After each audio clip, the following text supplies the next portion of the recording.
this carpool vote was used during the general elections to bring people who are from underprivileged areas to the polls, right? And right after the election, it was used by more or less 3,000 volunteers, 3,000 volunteer drivers in Florida.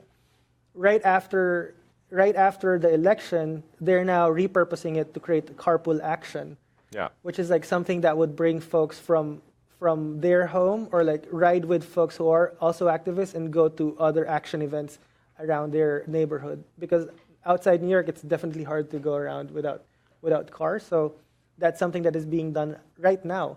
And because of that nature of them bringing folks to carpool action, because of the network we have created, right? Like these folks are communicating with each other, collaborating with each other, so much so that the plans for the map right now is to incorporate carpooling into that map so that people, if they're going to an event, can also choose to go to use a carpooling function as well.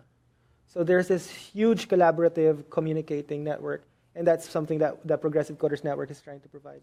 I actually think that's amazing, honestly, because like I've been organizing for a long time, and when I was in the Young Democrats, one of the biggest problems that people outside of the city, outside of New York, essentially had was they couldn't get to things because then there'd be booze there, and then they couldn't drink. It wasn't fun, whatever, or it was just far away.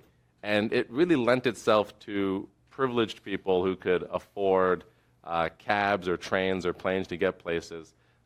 It led to mainly privileged folks attending these events and being involved in politics. Additionally, rides to canvassing locations and getting voters to the polls, there's a huge expense. I was out in Philadelphia on for Hillary before the election, and they were giving out Uber credits, and I was like, one, I don't want to take an Uber, and two, this must be really expensive for you guys. It's ridiculous. So I actually think this could be fantastic. I really look forward to seeing that integration of the carpooling with the map, especially for campaigns, because it'll bring down their costs, ideally, a fair bit.